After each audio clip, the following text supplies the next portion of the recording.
যে এই তিন প্রশ্নের উত্তর একমাত্র নবী ছাড়া দুনিয়ার কেউ দিতে পারবে না। এবং তিনি জানতেন কিছুদিনের মধ্যেই বিভিন্ন আলামত দেখে বুঝতে পেরেছেন কিছুদিনের মধ্যেই শেষ নবী হযরত মুহাম্মদ সাল্লাল্লাহু আলাইহি ওয়াসাল্লাম দুনিয়াতে আসবেন। যখন তার কাছে সংবাদ পৌঁছলো মদিনায় শেষ নবী মুহাম্মদ সাল্লাল্লাহু আলাইহি ওয়াসাল্লাম চলে আসছেন, সে ওই তিন প্রশ্ন নিয়ে রাসূলের দরবারে হাজির।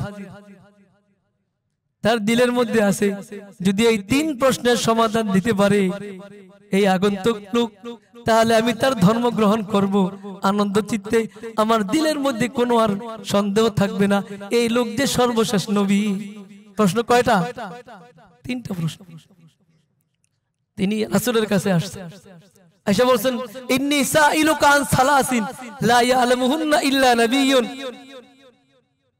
আমি আপনাকে তিনটা প্রশ্ন জিজ্ঞেস করব যে এই প্রশ্নের সমাধান একমাত্র নবী জানে, কেউ জানে না। তিনি রাসূলকে জিজ্ঞেস করছেন। এক নম্বর প্রশ্ন, মা আউয়ালু আশরাতিস সাআহ, বলুন দেখি কিয়ামতের সর্বপ্রথম আলামত কোনটা? কিয়ামতের সর্বপ্রথম আলামত কোনটা? দুই নম্বর, ওয়ামা আউয়ালু তুআমিন ইয়াকুলুহু আহলুল জান্নাহ, জান্নাতে যাওয়ার পরে মানুষ সর্বপ্রথম কোন খাবারটা খাবে? কঠিন প্রশ্ন না? কেউ কেউ জানবে, আমরা কেউ জানি যে জান্নাতে যাওয়ার পরে মানুষ সর্বপ্রথম কোন খাবারটা খাবে? এ নবী ছাড়া কেউ জানতে পারবে না, আল্লাহ জানাইলে জানতে পারবে। তিন নম্বর প্রশ্ন, ওয়ামা বালুল ওয়ালাদি ইয়ানজিউ ইলা আবিহি আও ইলা উম্মিহি, সন্তান কি কারণে বাবার মতো হয়, সন্তান কি কারণে মায়ের মতো হয়? অন্য রিওয়ায়াতে আছে ইলা আখওয়ালিহি, সন্তান কি কারণে মার বংশ মামাদের মতো হয়। আপনি যদি এই তিনটা প্রশ্নের উত্তর আমাকে দিতে পারেন তাহলে আমি বুঝবো আপনি সত্যিকারে শেষ নবী। তারপর আল্লাহ রাসূল একটু চুপ থাকলেন, একটু পরে বললেন যে আকবরানি জিবরিল আনিফা, এই মাত্র জিবরিল আলাইহিস সালাতু ওয়াস সালাম তোমার এই তিন প্রশ্নের জবাব আমাকে দিয়ে দিলেন। সুবহানাল্লাহ। কোরআন সুন্নাহর বাইরে কোন ব্যক্তির অনুসরণ করা সেটা মানুষকে ধীরে ধীরে বাতিল ফিরকার দিকে নিয়ে যায়।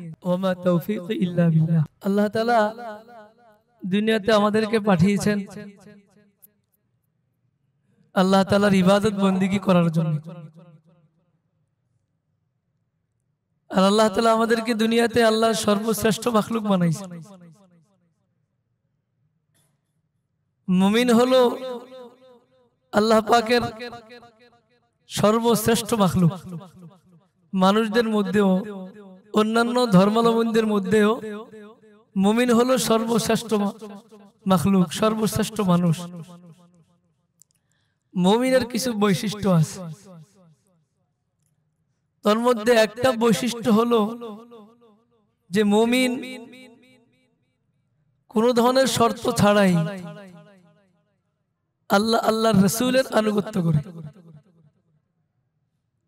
কোনো কালাম নাই, কালাম ছাড়াই মুমিন আল্লাহ পাক রব্বুল আলামিনের রাসূল আকরাম সাল্লাল্লাহু আলাইহি ওয়াসাল্লামের অনুসরণ করে।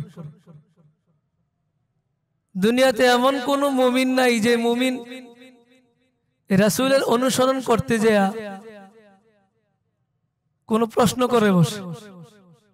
যদি কোন ব্যক্তি আল্লাহ আল্লাহ রাসূলের আনুগত্য করতে যায়, কোন বিধানকে পালন করতে যায়, এটার অবস্থান সম্পর্কে প্রশ্ন করে, এটা কতটুকু ঠিক আছে কিনা, এই সমস্ত বিষয় প্রশ্ন করতে চায়, তাহলে বুঝতে হবে ওই মুমিন প্রকৃত মুমিন। ওই মুমিন সত্যিকারী মুমিন যে মুমিন বিনা বাক্যে আল্লাহ তাআলার বিধানের সামনে নিজের মাথাকে অবনত করে, এটাই হলো আসল মুমিন। আর যে মুমিন আল্লাহর বিধান মানতে যে কোন প্রশ্ন ছুড়ে দেয়, বিনা বাক্যে আল্লাহকে মানতে চায় না, ওই মুমিন আসলে সত্যিকারই মুমিন না।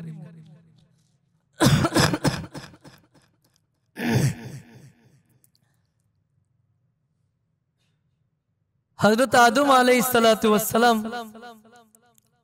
কে আল্লাহ পাক রব্বুল আলামিন যখন বললেন যে আদম তোমাকে যে আমি আদেশ করেছিলাম যে এই জান্নাতের এই গাছের নিকটবর্তী যাওয়া যাবে না, তুমি তো জান্নাতের এই গাছের নিকটবর্তী গেলে এবং তুমি এই জান্নাতের এই গাছের ফলও তুমি খেয়ে ফেললে।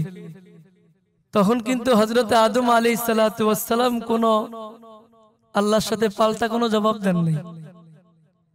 তিনি মাথা নত করে মেনে নিছেন এটা আমার অন্যায়। ইবলিসকে যখন আল্লাহ বলছিলেন তুমি আদমকে সাজদা করো, কিন্তু ইবলিস কিন্তু আদমকে সাজদা করে নাই, পাল্টা প্রশ্ন ছুটছে, বলছে আমি কেন আদমকে সাজদা করব? এই যে পাল্টা যে প্রশ্ন করছে, আল্লাহর বিধান মানতে যে এই প্রশ্ন করাটাই আল্লাহ তাআলা পছন্দ করেন নাই। এই জন্য আল্লাহ তাআলা তাকে আজীবনের জন্য তার রহমত থেকে বিতাড়িত করে দিয়েছে। বিষয়টা এমন না? কোরআনে কারীমের আয়াতে আল্লাহ বলেন ওমান আহসানু দীনাম মিম্মান আসলামা ওয়াজহাহু লিল্লাহ ওয়া হুয়া মুহসিনুন ওয়াত্তাবা'a মিল্লাতা ইব্রাহিম হানিফা। আল্লাহ বলেন ওই ব্যক্তির ঈমানের চাইতে, ওই ব্যক্তির ধর্মের চাইতে আর কোন ব্যক্তি উত্তম হতে পারে? ধর্মের দিক দিয়ে ওই ব্যক্তির চেয়ে আর কোন ব্যক্তি উত্তম হতে পারে? যে ব্যক্তি নিজেকে আল্লাহর কাছে সম্পূর্ণরূপে সমর্পণ করে দিয়েছে। আসলামা ওয়াজহাহু লিল্লাহ, যে আল্লাহর সমীপে নিজেকে প্রশ্ন ছাড়াই সমর্পণ করে দিয়েছে। বলে নাই আল্লাহ তুমি কেন সকালবেলা ফজরের নামাজটা দিলা সূর্য উদয়ের আগে? আল্লাহ যদি তুমি সূর্য উদয়ের পরে ফজর নামাজ দিতে, তাহলে তো সব বান্দা বান্দি তোমার ফজর নামাজ পড়তে পারতো খুব সুন্দরভাবে। তুমি এমন একটা টাইমে ফজর নামাজ দিয়েছো যে টাইমে বান্দা বান্দির জন্য ঘুম থেকে ওঠা অনেক দুষ্কর, অনেক কষ্টকর, অনেক কষ্ট সহ্য করতে হয়। আল্লাহ তুমি যদি ফজর নামাজটা সূর্য উদয়ের পরে দিতে, তাহলে তো আমাদের জন্য ভালো হতো, আমরা সকলেই ফজর নামাজ পড়তে পারতাম। না না, বরং ওই ব্যক্তি সত্যিকারী মুমিন। আসলামা ওয়াজহাহু লিল্লাহ ওয়া হুয়া মুহসিন, যে সৎ কাজ করা অবস্থায় নিজেকে আল্লাহর সামনে সমর্পণ করে দিয়েছে, কোনো কালাম করে নাই। তাহলে ওই ব্যক্তি বোঝা গেল সত্যিকারী মুমিন, যার কোনো প্রশ্ন নাই দিন মানতে, দিন গ্রহণ করতে। যখন কোনো মানুষের সামনে সত্য স্পষ্ট হয়ে যায়, তখন তার উচিত ওই সত্যটাকে গ্রহণ করা। সত্য স্পষ্ট হয়ে যাওয়ার পর যদি কেউ সত্যকে গ্রহণ না করতে পারে, তো বুঝতে হবে ওই লোকটা মুমিন। মানুষ মাত্রই তো ভুল লাগি। অনেক বড় হুজুর, এই হুজুর কি ভুল করতে পারে না? কোন মানুষ কি ভুলের ঊর্ধ্বে? শুধুমাত্র আম্বিয়া আলাইহিমুস সালাম ছাড়া দুনিয়াতে যত মানুষ আগে চলে গেছে, এখন যারা আছেন, ভবিষ্যতে যারা থাকবেন, কিয়ামত পর্যন্ত যত মানুষ থাকবে, আম্বিয়া আলাইহিমুস সালাম ছাড়া কোনো মানুষ ভুলের ঊর্ধ্বে না। যে কোনো মুহূর্তে মানুষের ভুল হতে পারে, তবে সেটাই ভুল, সেটা অন্যায়। ভুল হওয়ার পরে যখন ভুল সংশোধন করে দেওয়ার জন্য মানুষ বলে, এরপরও সে ভুলের মধ্যেই থাকে, সেটা সবচাইতে বড় অন্যায়। ঠিক কিনা? এটাই কিন্তু বাস্তব সত্য। এই জন্য ইতিহাস খুঁজুন, আমাদের সালাফদের ইতিহাস, পূর্বসূরীদের ইতিহাস, তা অনেক বড় বড় ছিলেন, কিন্তু মাঝে মাঝে ভুল হয়ে গেছে। তারা ভুলটাকে গ্রহণ করে নিছেন, বলছেন হ্যাঁ আমার ভুল হয়েছে, এই কথাটা ঠিক হয় নাই, আমি আমার কথাটাকে উড্ড করে নিলাম, সামনে আর কখনো এমনটা করব না। দ্বিতীয় শতাব্দীর শুরুতে জন্ম হযরত উবাইদুল্লাহ ইবনুল হাসান আল আম্বারি রাহমাতুল্লাহি আলাইহি, যোগ শ্রেষ্ঠ একজন আলিম দ্বীন, প্রখ্যাত মুহাদ্দিস ফাকিহ, বসরার কাজী ছিলেন। 168 হিজরিতে মারা গেছেন। তিনি এক জানাজায় গেছেন, সাথে তার এক ছাত্র ছিল। ছাত্র খুব ভক্ত, দেখবেন ছাত্রদের মধ্যে কিছু ছাত্র আছে টিচারদের খুব ভক্ত থাকে, উস্তাদের খুব ভক্ত থাকে। অনেক ছাত্র উস্তাদকে ছেড়ে চলে যায়, কিন্তু এমন কিছু ছাত্র আছে যে ছাত্রগুলো উস্তাদদেরকে ছেড়ে চলে যায় না। এরা উস্তাদদের সাথে নিজের জীবনের ঝুঁকি নিয়ে, উস্তাদ যদি জেলখানায়ও যায়, ওই ছাত্র নিজের জীবনের ঝুঁকি নিয়ে জেলখানায় পর্যন্ত উস্তাদের সাথে বছরকে বছর জীবন কাটায়। বহু নজির আছে। এই ওবায়দুল্লাহ ইবনুল হাসান রহমতুল্লাহ আলাইহি তিনি তার ছাত্রকে নিয়ে এক জানাজার নামাজে গেছে, জানাজা পড়াইতে গেছে। ছাত্র বলেন, কুন্না ফি জানাজাতিন, আমি আর উস্তাদজি এক জানাজায় ছিলাম। ফাসুইলা আন মাসআলাতিন, উস্তাদজিকে এক মাসলা সম্পর্কে প্রশ্ন করা হয়েছে। ইবনে হাজার আসকালানী রহমতুল্লাহি আলাইহি তার তাযীবুত তাযীব কিতাবের মধ্যে লেখেন, ছাত্র উস্তাদ সম্পর্কে বলতেছেন, আমার উস্তাদজিকে একটা প্রশ্ন করা হয়েছিল। উস্তাদজি ওই প্রশ্নের মধ্যে ফাগালাতা বিহা, আমার এত বড় উস্তাদ, যুগ শ্রেষ্ঠ আলেম, প্রখ্যাত ফকিহ, মুহাদ্দিস, কিন্তু হুজুর প্রশ্নের জবাবে ভুল করে ফেলেছেন। কি করছেন? ভুল করছেন। মানুষ তো জেহানি ছিল না, মাস্তা বলতে যায় ভুল করে ফেলেছে। ওই ছাত্র কিন্তু অনেক বড় আলেম, আব্দুর রহমান ইবনুল মাহদি রাহিমাহুল্লাহ, তিনিও অনেক বড় মুহাদ্দিস ছিলেন। ছাত্র উস্তাদকে বললেন, আসলাহাকাল্লাহ, উস্তাদজি আল্লাহ তাআলা আপনাকে সঠিক বিষয়ের উপর রাখুক, আপনার মাসলার উত্তরটা তো ভুল হয়ে গেছে। মনে হয় মাসলাটা ওয়াল কাউলু কাযা ওয়া কাযা, মনে হয় মাসলাটা এমন, মাসলার উত্তরটা এমন, কিন্তু মাসলার উত্তরটা দিতে আপনি ভুল করেছেন। উস্তাদজির সামনে যখন ছাত্র তার ভুলটা তুলে ধরলেন, সঠিক মাসলা যখন বললেন, আতরাকা সাআতান, ইবনে হাজার আসকালানী রাহমাতুল্লাহি আলাইহি বলেন, ওবায়দুল্লাহ ইবনুল হাসান তিনি তার মাথাটা নিচের দিকে করে ফেললেন। না ওখানে তেরামি করছেন না, বলছেন না আমার ভুল না, আমি ঠিকই বলেছি। আরে তুই বেটা আমার ছাত্র, তুই আমার ভুল ধরতে আসছিস, এত বড় দুঃসাহস তোমার, তুমি একটা বেয়াদব, এ কথা বলছেন। খুব খেয়াল করে শুনে, দিন গোরামির নাম দিন না, দিন হলো যেটা সত্য সেটাকে মেনে নেওয়ার নাম দিন। আল্লাহ তাআলা যাকে ইচ্ছা তাকে হেদায়েত দেন, রাসূল হেদায়েতের রাস্তা দেখাইছেন। ইন্না হাদাল কুরআন ইয়াহদি লিল্লাতি হি আকওয়াম, কোরআনে কারীমও হেদায়েতের রাস্তা দেখাইছে। কাকে দেখাইছে? যে দ্বীনকে গ্রহণ করছে সে দ্বীন গ্রহণ করতে পারছে। যে গোরা সে কোনোদিন আল্লাহ দেখানোর পরে কি দ্বীন সে গ্রহণ করছে? করে নাই। রাসূল তাকে দ্বীনের দাওয়াত দিছে, কানের মধ্যে আঙ্গুল দিছে, ওই জায়গা থেকে দ্রুত চলে গেছে। সামনে লোকের সাথে সাক্ষাৎ হইছে, বলছে পেছনে এক পাগল লোক আছে, তার কথা শুনবা না, এই লোকটা মিথ্যুক, এই লোকটা কাযযাব, এই লোকটা সাহের, জাদুকর, তার কথা তোমরা কেউ শুনবা না। উল্টা আরো দাওয়াত দিছে। ইবনে হাজার আসকালানী রাহমাতুল্লাহি আলাইহি বলেন, আতরাকা সাআতান, উস্তাদজি দীর্ঘক্ষণ পর্যন্ত মাথাটা নিচের দিকে করে দিয়েছেন। এরপরে মাথাটা উঠায় বলছেন,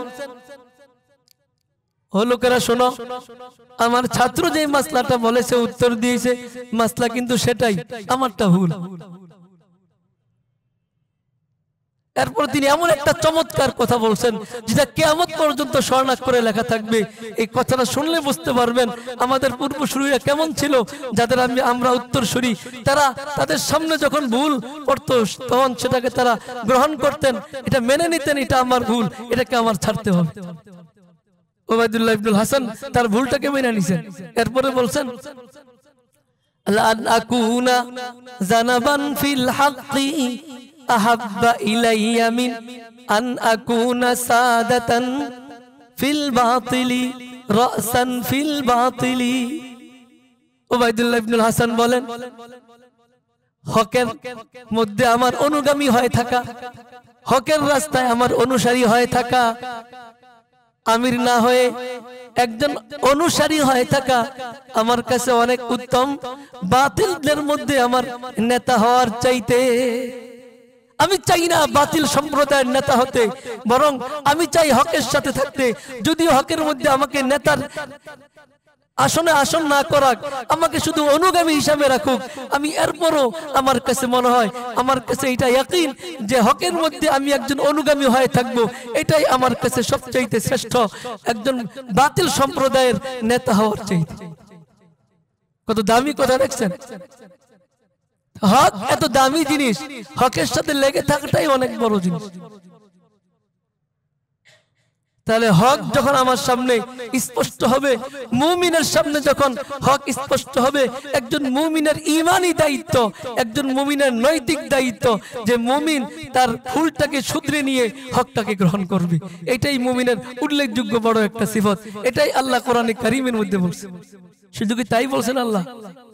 আল্লাহ বলছেন যতক্ষণ পর্যন্ত তোমরা তোমাদেরকে পরিপূর্ণরূপে আমার সামনে সিলিন্ডার করতে না পারবে, আমাকে আমার সামনে সমর্পণ করতে না পারবে, ততক্ষণ পর্যন্ত তোমরা মারা যেও না।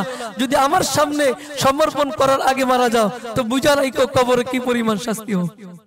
কোরআনে কারীমের আয়াত, আল্লাহ নিজে বলেন ইয়া আইয়ুহাল্লাযীনা আমানুত্তাকুল্লাহ হাক্কা তুকাতি, ও আমার বান্দা বান্দি তোমরা আল্লাহকে পরিপূর্ণরূপে ভয় করো।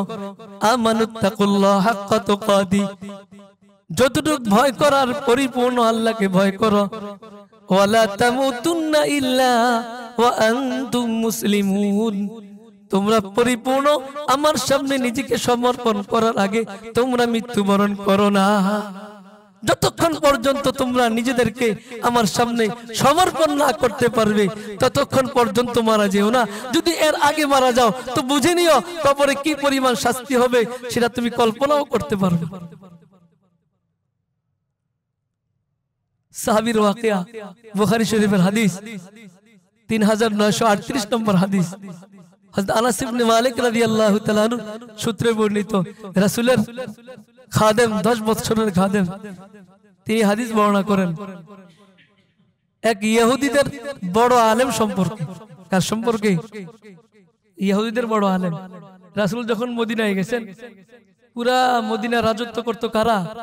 ইহুদিরা। ইহুদির বড় বড় লিডাররা পুরা মদিনা এরা রাজত্ব করছে। পুরা মদিনা এদের কথায় মানুষ উঠছে বসছে। তো ইহুদিদের এক বড় বিদগ্ধ আলেম দ্বীন, যিনি তাওরাত কিতাব সম্পর্কে আদ্য প্রান্ত পুরা তার নখদর্পণে ছিল, তার অধ্যয়নে ছিল, এই লোকের নাম হলো আব্দুল্লাহ ইবনে সালাম। পরে মুসলমান হয়েছেন, অনেক বড় মাপের সাহাবী হয়েছেন। তাহলে তিনি কে ছিলেন? ইহুদিদের অনেক বড় নেতা। পুরা মদিনার মধ্যে যদি কোনো মাসলায় যদি ইহুদিরা কোনো সমস্যায় পড়তো, দ্বীনি যে কোনো সমস্যায় পড়তো, আব্দুল্লাহ ইবনে সালামের কাছে চলে যেত এবং তাদের দিলের মধ্যে বিশ্বাস ছিল আব্দুল্লাহ ইবনে সালাম যে রায় দিবে সেটাই সত্য। তাহলে কত আস্থা তিনি মানুষের মাঝে অর্জন করছেন। তার পদটা কত বড় পদ, এত বড় পদের মানুষ কত সম্মানে মানুষের মধ্যে থাকে। এই আব্দুল্লাহ ইবনে সালাম যখন শুনলেন আল্লাহর নবী মদিনায় আসছেন, কোথায় আসছেন? বালাগাহু মাকদামুন নবী সাল্লাল্লাহু আলাইহি ওয়াসাল্লাম আল মদিনা, তার কাছে যখন রাসূল মদিনায় আসার সংবাদ পৌঁছলো, আতাহু ইয়াসআলুহু, বুখারীর বর্ণনা, ওই আব্দুল্লাহ ইবনে সালাম রাসূলকে জিজ্ঞাসা করার জন্য চলে আসছে। এমন 3টা প্রশ্ন সম্পর্কে জিজ্ঞাসা করবে। তিনি তাওরাত কিতাব পড়ে তিনি এটা জেনেছেন যে এই 3 প্রশ্নের উত্তর একমাত্র নবী ছাড়া দুনিয়ার কেউ দিতে পারবে না। এবং তিনি জানতেন কিছুদিনের মধ্যেই বিভিন্ন আলামত দেখে বুঝতে পেরেছেন কিছুদিনের মধ্যেই শেষ নবী হযরত মুহাম্মদ সাল্লাল্লাহু আলাইহি ওয়াসাল্লাম দুনিয়াতে আসবেন। যখন তার কাছে সংবাদ পৌঁছলো মদিনায় শেষ নবী মুহাম্মদ সাল্লাল্লাহু আলাইহি ওয়াসাল্লাম চলে আসছেন, সে ওই 3 প্রশ্ন নিয়ে রাসূলের দরবারে হাজির। তার দিলের মধ্যে আছে যদি এই 3 প্রশ্নের সমাধান দিতে পারে এই আগন্তুক লোক, তাহলে আমি তার ধর্ম গ্রহণ করব, আনন্দ চিত্তে, আমার দিলের মধ্যে কোনো আর সন্দেহ থাকবে না এই লোক যে সর্বশেষ নবী। প্রশ্ন কয়টা? তিনটা প্রশ্ন। তিনি রাসূলের কাছে আসছেন, এসে বলছেন ইন্নী সাইলুকা আন সালাসিন লা ইয়ালামুহুন্না ইল্লা নাবিয়্যুন, আমি আপনাকে তিনটা প্রশ্ন জিজ্ঞেস করব, যে প্রশ্নের সমাধান একমাত্র নবী জানে, কেউ জানে না। তিনি রাসূলকে জিজ্ঞেস করছেন, এক নম্বর প্রশ্ন, মা আউয়ালু আশরাতিস সাআ, বলুন দেখি কিয়ামতের সর্বপ্রথম আলামত কোনটা? কিয়ামতের সর্বপ্রথম আলামত কোনটা? দুই নম্বর, ওয়ামা আউয়ালু তুআমিন ইয়াকুলুহু আহলুল জান্নাহ, জান্নাতে যাওয়ার পরে মানুষ সর্বপ্রথম কোন খাবারটা খাবে? কঠিন প্রশ্ন না? কেউ কেউ জানবে, আমরা কেউ জানি যে জান্নাতে যাওয়ার পরে মানুষ সর্বপ্রথম কোন খাবারটা খাবে? এ নবী ছাড়া কেউ জানতে পারবে না, আল্লাহ জানাইলে জানতে পারবে। তিন নম্বর প্রশ্ন, ওয়ামা বালুল ওয়ালাদি ইয়ানজিউ ইলা আবিহি আও ইলা উম্মিহি, সন্তান কি কারণে বাবার মতো হয়, সন্তান কি কারণে মায়ের মতো হয়? অন্য রিওয়ায়াতে আছে ইলা আখওয়ালিহি, সন্তান কি কারণে মার বংশ মামাদের মতো হয়। আপনি যদি এই তিনটা প্রশ্নের উত্তর আমাকে দিতে পারেন, তাহলে আমি বুঝবো আপনি সত্যিকারে শেষ নবী। তারপর আল্লাহ রাসূল একটু চুপ থাকলেন, একটু পরে বললেন যে আকবরানি জিবরিল আনিফা, এই মাত্র জিবরিল আলাইহিস সালাতু ওয়াস সালাম তোমার এই তিন প্রশ্নের জবাব আমাকে দিয়ে দিলেন। সুবহানাল্লাহ। এক নম্বর প্রশ্ন কি ছিল? কিয়ামতের প্রথম আলামত কি? আল্লাহ নবী বললেন নারুন তাহশুরুন নাস মিনাল মাশরিক ইলাল মাগরিব, কিয়ামতের আগে একটা আগুন ছড়িয়ে পড়বে দুনিয়ার মধ্যে, যে আগুনটা পূর্ব দিগন্তের মানুষগুলোকে পশ্চিম দিগন্তের দিকে নিয়ে যাবে। এটা হলো কিয়ামতের প্রথম আলামত। দুই নাম্বার প্রশ্ন ছিল জান্নাতে যাওয়ার পরে মানুষ কোন খাবারটা প্রথমে খাবে? নবী বললেন আউয়ালু তুআমিন ইয়াকুলুহু আহলুল জান্নাহ জিয়াদাতু কাবিদিল হুতি, মানুষ জান্নাতে যাওয়ার পরে সর্বপ্রথম যে খাবারটা খাবে সেই খাবারটা হলো মাছের কলিজার অতিরিক্ত অংশ। কি খাবার? মাছের কলিজার অতিরিক্ত অংশ। জিজ্ঞেস করলেন সন্তান কেন বাবা মার মতো হয়? রাসূল বললেন আম্মাল ওয়ালাদ ফাইদা সাবাকা মাউর রাজুলি মা আল মারআতি নাযা ওয়া ইযা সাবাকা মাউল মারআতি মা আর রাজুলি নাযাত, অর্থাৎ স্বামী স্ত্রীর মিলনের পরে যখন বীর্যটা, স্বামীর বীর্য যখন জরায়ুতে স্ত্রীর আগে চলে যাবে সন্তান বাবার মতো হবে, আর যদি স্ত্রীর বীর্য যদি স্বামীর বীর্যের আগে তার জরায়ুতে চলে যায় সন্তানটা তার মায়ের মতো হবে। হযরত আব্দুল্লাহ ইবনে সালাম হাত বাড়াই দিলেন, হাত বাড়াই দিয়া বললেন আশহাদু আল্লা ইলাহা ইল্লাল্লাহ ওয়া আন্নাকা রাসূলুল্লাহ, ও নবী আমার দিলের মধ্যে কোনো আর সন্দেহ নাই, আমি সাক্ষ্য দিচ্ছি আল্লাহ ছাড়া কোনো মাবুদ নাই, আর আপনি হলেন আল্লাহ পাক রব্বুল আলামিনের রাসূল। সুবহানাল্লাহ। হযরত আব্দুল্লাহ ইবনে সালাম এত বড় আমির সাহেব ছিলেন, এত বড় জিম্মাদার ছিলেন, ইহুদিদের বিদগ্ধ আলেম ছিলেন। যখন তার কাছে তার ইহুদি সম্প্রদায়ের যখন ভ্রান্ততা সাব্যস্ত হয়ে গেল যে সে তার মনে যে তিনটা প্রশ্ন ছিল, এই তিন প্রশ্নের জবাব যখন আল্লাহ রাসূল দিয়ে দিলেন, তার দিলের মধ্যে আর কোনো সন্দেহ থাকলো না। সে বিনা বাক্যে বিনা কথায় রাসূলের সামনে সাক্ষ্য প্রদান করে দিল আল্লাহ ছাড়া কোনো মাবুদ নাই, আপনি হলেন আল্লাহর রাসূল। এটাই হলো প্রকৃত মুমিনের বৈশিষ্ট্য। এখনো যদি কোনো মানুষের সামনে, বড় কোনো জিম্মাদারের সামনে, বড় কোনো আলেমের সামনে যখন তার ভুলগুলো একটা একটা করে তুলে ধরা হয়, ওই আলেম যদি সত্যিকারে আল্লাহর ভয় তার দিলের মধ্যে থাকে, ওই আলেমের মধ্যে যদি সত্যিকারে আল্লাহ পাকের যে আলেমের নূর তার দিলের মধ্যে যদি থাকে, সে কোনোদিন তার ভুলগুলোকে সে আবার পুনরাবৃত্তি করবে না, বরং সে তার ভুলগুলোকে শুধরে নিয়ে সত্যিকারে যে দিক নির্দেশনা আসবে, যেটা সঠিক দিন, সেই সঠিক দিনটাকে সে দিল থেকে গ্রহণ করুন। যদি আর উল্টা হয় তো বুঝতে হবে ওই লোকের দিলের মধ্যে গোরামি আছে, তার এই গোরামি তাকে বাতিলের দিকে নিয়ে যাবে। এটা অনেক বড় জিনিস। মুমিনের এই গুণটাই সবচেয়ে বড় গুণ, উল্লেখযোগ্য গুণ, যে মানুষ মাত্র ভুল। যখন ভুল হবে, আমাকে যখন কেউ আমার চোখে আঙ্গুল দিয়ে দেখাই দিবে বা এটা তোমার ভুল, এটা কোনো দিনের কাজ না, তুমি যেটাকে দিন মনে করে করতেছো, সত্যিকার এটা কোনো দিন না, বরং দিন হচ্ছে আর উল্টা। তো আমি ওইটাকে গ্রহণ যদি করতে পারি, তাহলে আমি আমার বুকে হাত দিয়ে বলতে পারবো ইনশাআল্লাহ আল্লাহ তাআলা আমার দিলের মধ্যে ঈমানের নূর দিয়েছে।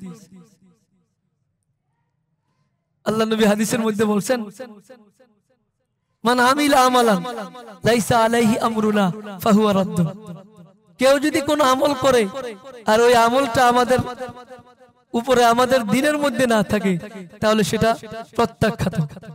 আল্লাহ রাসূল হাদিসের মধ্যে, মুসলিম শরীফের হাদিস।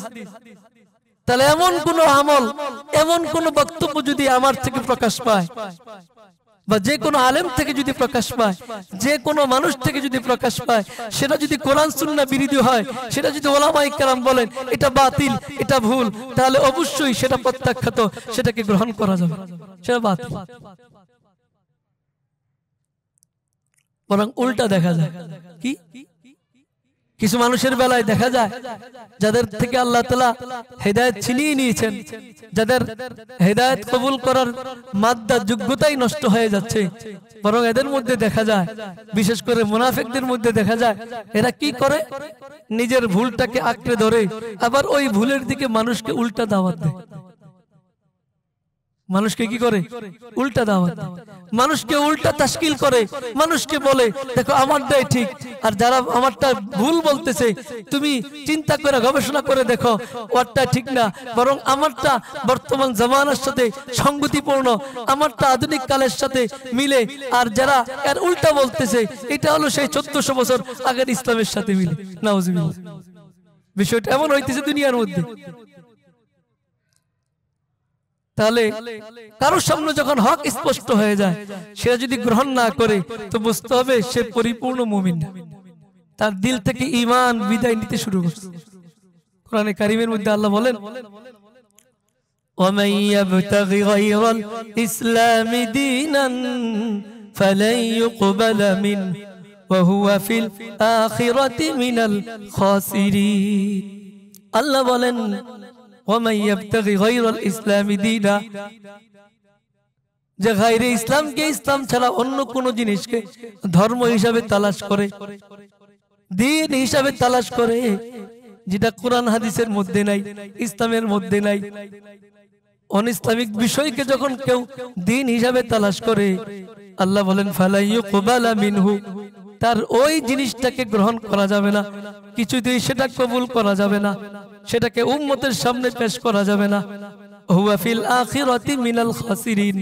আল্লাহ বলেন ওই লোকটা পরকালে ক্ষতিগ্রস্তদের অন্তর্ভুক্ত হবে। আল্লাহ তাআলা কি মেসেজ দিলেন আমাদেরকে? বলতেছেন যে যেটা দিন না, এটাকে যখন কেউ দিন মনে করে, সেটার দাওয়াত দেয়, সেটার প্রচার প্রসার করতে থাকে, শুনে রাখো আমার বান্দা বান্দি, ফালা ইউকবালা মিনহু, ওই জিনিসটাকে তোমরা কখনো গ্রহণ করবে না, সেটা কখনো গ্রহণ করার মতো না, বরং সেটা প্রত্যাখ্যাত, ফাহুয়া মারদুদুন, সেটা জাতি প্রত্যাখ্যান করবে, মুসলিম জাতি সেটাকে গ্রহণ করবে না। আল্লাহ নিজের আল্লাহ বলে দিয়েছেন। সুতরাং উম্মতে মুহাম্মাদের জন্য জরুরি, উলামায়ে কেরাম যখন কোনো জিনিসকে বাতিল বলে আখ্যা দিবেন, প্রত্যেকটা মুমিনের উপর ঈমানি জিম্মাদারি, ঈমানি দায়িত্ব, মুমিন সেটাকে কোনোদিন গ্রহণ করবে। স্পষ্ট বুঝা? এই আয়াত সাক্ষী, এই আয়াত বলতেছে সেটা গ্রহণ করা যাবে। যদি সেও সেটা গ্রহণ করে, তাহলে এটা কার সিফত? তো বুঝতে হবে এটা মুমিনের সিফত না, তার মধ্যে আল্লাহ তাআলা তার দিল থেকে ঈমান ছিনিয়ে নিয়ে যাচ্ছে। হক স্পষ্ট হয়েছে, এরপরও যারা বাতিলের দিকে দাওয়াত দিছে, দাওয়াতটা কারা দিছে? কোরআনে কারীম খুলুন, খুলে দেখবেন ভুরি ভুরি আয়াত এর প্রমাণ পেশ করে যে বাতিল স্পষ্ট হওয়ার পরে যখন এই বাতিলের দিকে কেউ দাওয়াত দেয়, এটা সত্যিকারী মুমিনের দাওয়াত না, এই দাওয়াত হচ্ছে ইহুদিদের দাওয়াত, এই দাওয়াত মুশরিকদের দাওয়াত, এই দাওয়াত মুনাফিকদের দাওয়াত, এটা কখনো মুমিনের দাওয়াত হতে পারে। সূরা বাকারার আয়াত। আল্লাহ তাআলা রাসূলকে বলতেছেন, রাসূল আপনি তো আমার দ্বীন ইলাহিকে উম্মতের সামনে তুলে ধরেছেন। কিন্তু দেখা যায় ইহুদিরা যারা এই দিন সম্পর্কে ভালো জানতো, ইহুদিরা এই দিনটা গ্রহণ করে, বরং এরা কি চাচ্ছে, এই উল্টাটাকে মানুষকে উল্টা জিনিসের দিকে আরো দাওয়াত দিতে চাচ্ছে। শুধু তাই না, এই ইহুদিরা সত্য তো গ্রহণ করে নাই, বরং এরা চাচ্ছে আপনাকে আবার কাফের বানাইতে। নাউজুবিল্লাহ। ওয়াদ্দা কাসীরুম মিন আহলিল কিতাব, কোরআন কারীমের আয়াত, সূরা বাকারাতে আছে, ওয়াদ্দা কাসীরুম মিন আহলিল কিতাব লাউ ইয়ারুদ্দুনাকুম মিন বাদি ঈমানিকুম কুফারা হাসাদাম মিন ইনদি আনফুসিহিম من بعد ما تبين لهم الحق فاعفوا واصفحوا حتى يأتي الله بأمره إن الله على كل شيء قدير। আল্লাহ বলেন ওয়াদ্দা কাসীরুম মিন আহলিল কিতাব, অনেক আহলি কিতাব ইহুদিরা এরা চায়, এরা আশা করে, লাউ ইয়ারুদ্দুনাকুম মিন বাদি ঈমানিকুম কুফারা, এরা তোমাদের ঈমান আনার পরে তোমাদেরকে আবার কাফের হিসাবে ফিরাই নিতে চায়। এরা চায় আবার যেন তোমরা এই ধর্ম বাদ দিয়া আগের ধর্মে, মুশরিকদের ধর্মে তোমরা চলে যাও। এটা কেন চায়? হাসাদাম মিন ইনদি আনফুসিহিম, এটা এদের দিলের হিংসার থেকে চায়।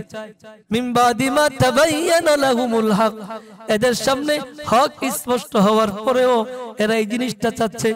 তাহলে এর দ্বারা বোঝা যায় ইহুদিদের স্বভাব হলো এরা নিজেরাই বাতিলের উপর আছে এবং আরো অন্যান্য মানুষদেরকে বাতিল যেন গ্রহণ করে এর দিকে দাওয়াত দিচ্ছে। তাহলে হক স্পষ্ট হওয়ার পরে যদি কোনো মানুষ বাতিলের দিকে দাওয়াত দেয়, এটা কার বৈশিষ্ট্য? মুসলমানের বৈশিষ্ট্য না ইহুদির বৈশিষ্ট্য? আরেকটা আয়াত দেখলে আরো ক্লিয়ার হবে, সূরা মুহাম্মদের আয়াত, ইন্নাল্লাযীনা ইরতাদ্দু আলা আদবারিহিম মিন বাদি মা তাবায়্যানা লাহুমুল হুদাশ শাইতানু সাওয়ালা লাহুম ওয়া আমলা লাহুম।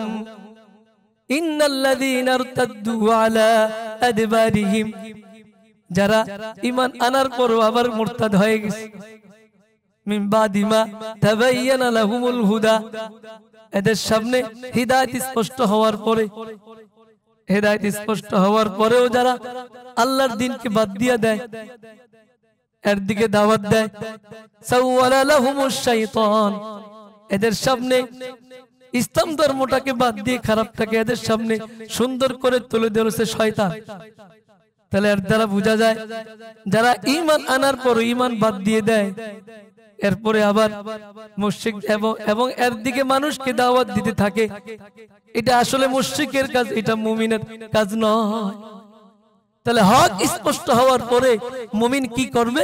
মুমিনের উচিত মুমিন হকটাকে সানন্দে আগ্রহের সাথে হকটাকে গ্রহণ করবে, এটাই মুমিনের আসল বৈশিষ্ট্য। তো আমরাও চেষ্টা করব ইনশাআল্লাহ, আমাদের সামনে যদি কোনো বিষয় যদি হক স্পষ্ট হয়ে যায়, যদি আমাদের অবস্থানটা যদি ভুল থাকে, তাহলে আমরা আমাদের ভুল অবস্থানটাকে পেছনে ফেলে দিয়ে আমরা হকটাকে গ্রহণ করব। তো আল্লাহ তাআলা আমাদেরকে হক হাক্কানিয়তের সাথে চলার তৌফিক দান করুক, আমাদের দিলে হক যেন আমরা লালন করতে পারি। আল্লাহ তাআলা আমাদেরকে কবুল করে নিক। ওয়া মা আলাইনা ইল্লাল বালাগ।